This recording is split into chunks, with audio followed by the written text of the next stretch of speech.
Ano ba talaga ang mas mahalaga? Yung bang lalaking manok? O yung babae?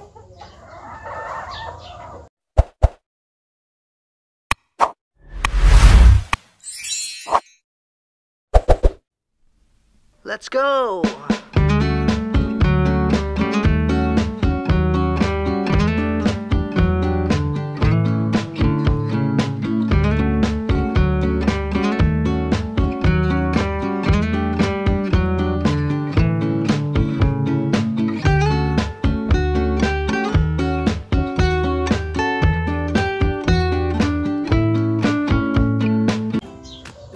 Good day mga kasyoki!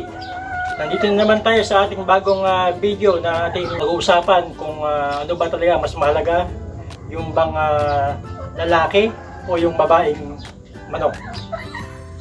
Kasi sa bukan kasi mga kasyoki, lagi natin pinag-uusapan kung ano bang magandang gamitin, ano ba mas mahalaga, yung bang tandang ba o yung inahin. Madami nagsasabi na yung ating mga kilalang mga magamanok, yung mga big time natin dyan, nalilito yung iba. Ano daw ba ang mas mahalaga? Kung yung tandang na lalaki o yung inahin na gagamitin sa pagkapalahi ng manok, nang sa ganun makuha yung magandang linyada ng ating mga pinapalahi. Dito kasi naguguluhan yung ating mga maliliit na magamanok. Yung isa, ang sabi, mas mahalaga daw yung lalaki. Yung isa naman, ang sinasabi, mas mahalaga daw yung babae. Kaya nalilito yung ating mga magsasabong kung ano ba talaga ang totoo. Kasi magkahiwalay magkaiba yung kanilang pananaw. Yung isa, mas mahalaga yung lalaki. Yung isa, mas mahalaga yung babae. Sa ating pag-usapan ngayon, ay gusto kong linawin na paumanhin sa mga magamanok dyan na talagang nakakaintindi. Sa akin lang ito, opinion ko lang ng aking sabihin. Kung ano talaga ang mas mahalaga, kung mas mahalaga ba yung lalaki o yung babae na mga manok nating ipapalahi. Kasi sa tuwing bagong simulang sabungan, di ba? Bago tayo nagkukwento-kwentuhan tayo kung ano yung ating ginagamit na mga materyales. Napag-uusapan tuloy kung ano ba mas mahalaga. Mas mahalaga ba yung lalaki o yung babae. Sa puntong ito mga kasyoki, malawak ang ating malawak na itong ating pag-uusapan tungkol dito. Sana may bahagi kung ano talaga mas mahalaga sa dalawa. Sa aking pananaw, ang opinion ko dito ay yung mas mahalaga yung lalaki at saka yung babae. Kailangan parehas silang mahalaga. Hindi po pwedeng mas mahalaga, importante yung lalaki, mas importante yung babae. Kailangan yan dalawang pagsasamahin mo yan. Kailangan maganda yung lalaki mo, maganda yung babaeng manok na gagamitin mo. Hindi pwedeng sasabihin mo kailangan mas maganda yung lalaki kasi ito yung mamanahin ng anak, yung lalaki mananalo, ito ay magagaling. At itong mga babae naman, magaganda, mas mamanahin niya yung kanyang magiging mga anak. Sa akin mga kasyoki, ito opinion ko lang naman, mas maganda talaga, mas maganda yung lalaki, mas maganda rin yung babae. Pag pinagsama mo yan, hindi mo naman yan ma-perfect na na ito ay lahat class A yung makapalabas mo. Nandyan pa rin yung yung magiging may mahihinang manok na lalabas. Kaya halimbawa na lang, kumuha ka, meron kang 5 times winner na lalaki. Tapos ikinunbide mo naman sa isang mistisohing babae. Dahil ang pananaw ng isa, mas mahalaga daw yung lalaki. At hindi na tinitingnan kung ano yung sistema ng babae. Kailangan lang ay lalaki. Pagka ganun ang sistema mga kasyoki, maganda yung lalaki mananalo. Halimbawa 5 times winner siya. At yung ginamit mong babae, dahil hindi pala kailangan tingnan yung babae, at yung lalaki lang ang kailangan. Pagka kinunbayin mo to sa isang mistiso, ito, quality yung lalaki, tapos mistiso yung babae. Pag pinag-combine mo yan, hindi gaanong kagandahan ang kanilang lalabasan. At lalo na kung ikaw ay nagbebenta ng manok, hindi mo makukuha yung talagang quality ng inyong manok na ipapalabas. Kaya yung, alam mo naman, yung ating mga mamimili, tayo mga Pilipino ay mahilig sa mga gwapo. Mahilig tayo, number one tayo mahilig sa mga gwapong manok eh.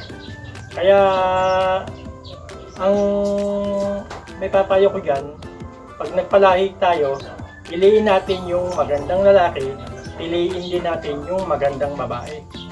Dahil lang sa ganun, pagka naghalo yan, nag-combine yan, lalabas dyan yung talagang magaganda din naman na mapapalabas ng mga stag o mga kulit.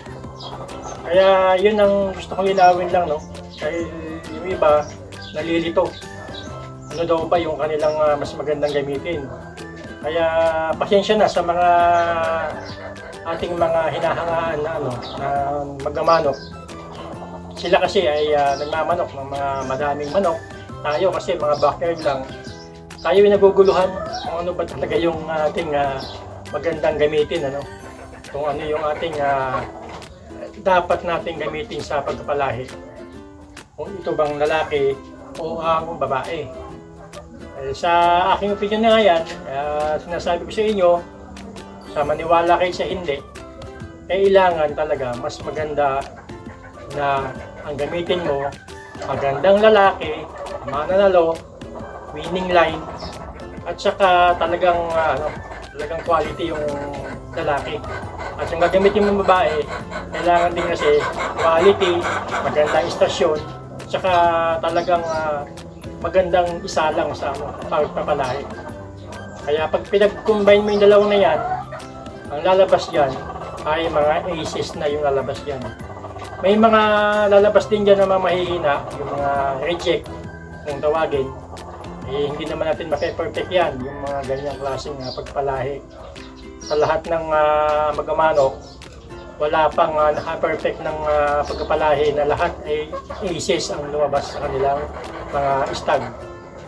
So sa aking binahagi sa inyo, ating pinag-usap-usapan, pwede kayong mag-comment kung tama ba yung aking sinabi, dahil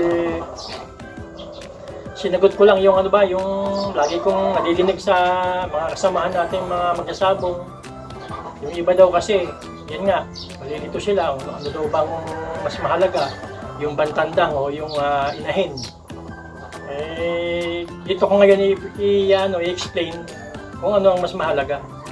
Dahil tayo mga backyard, kailangan hindi tayo maligaw, hindi tayo malito kung ano yung dapat nating gamitin na mga manok na ipapalahi. Kaya sa aking opinion na to, sana naliwanagan yung iba at hindi na kayo malito. Dahil kailangan natin makapagpalabas kahit tayo mga backyard lang, mga maliit lang na magmamanok, pwede tayong bumangga yan sa mga malalaking nagmamanok. Yung mga alaga natin, ating mapapalabas, pwede nating ibangga sa kanila kung dumating ang panahon na talagang hindi maiiwasan na sila ay ating makasagupa pagdating ng panahon. So hindi ko nasasabi yan. Minsan si ganito, nakalaban ko, minsan ganito. Pagka mali ang ating pananaw sa pagpapalahi ng manok, kung ano bang dapat, kung ano bang dapat na sundin, pinaka-the-best ko na lang na ibibigay sa inyo na opinion na pwede nyong gawin. Mamili na kayo ng magandang lalaki saka magandang inahin.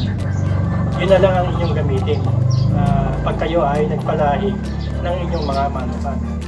Sana mga kasyuki ay naliwanagan yung ating mga kapwa magsasabong, nag-aalaga ng manok, na kung ano bang dapat nating alagaan na ipalahi, gagamitin, kung ano ang mas importante.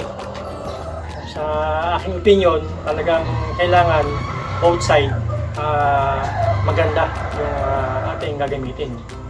Nang sa ganun, hindi masayang yung ating pagpapalahi, yung panahon na ginugol mo dito, masulit naman pagdating ng panahon, yung mapapalabas natin mga stag at mga pulit ay lahat ito ay magaganda. Lalo na kung ikaw ay nagbebenta lang ng mga manok at hindi ka naman nagsasabong, gusto mo magbenta-benta lang, ito ang ito yung video tips na pwede kong ibahagi sa iyo, sa ating lahat, na nalilito pa kung alin ba ang dapat na ano ba ang dapat natin sundin. Sana nakatulong sa inyo mga kasyoki. Tatandaan ninyo, pagka ang sabong ay malas ka ngayon, tumigil ka. Kapag ang laban mo naman ay buenas ka, sige, tumuloy-tuloy ka lang. Dahil ang sabong, hindi naman yan nawawala. Nandyan lang yan. Pagka binuenas ka, sige, tuloy ka. Pagka minalas ka, panahon na na ikaw ay tumigil muna, pansamantala. At magmuni-muni, subukan mo mag-kondisyon ng tama. Manood ka sa mga napapanood natin big time na nagmamanok at sa mga video tips na pinapakita ng ating mga kaibigan, saan man na mga video na ginagawa nila na pwede nating makapulutan ng ating kaalaman, dagdag kaalaman sa ating pag-aalaga ng manok at pagkondisyon din ng mga manok na hinahanda. Okay mga kasyoki, sana nabigyan ko kayo ng konting kaalaman uli kung ano ang mas maganda, yung lalaki ba o yung mas babae. So salamat mga kasyoki, sana ito nakatulong sa iyo. God bless.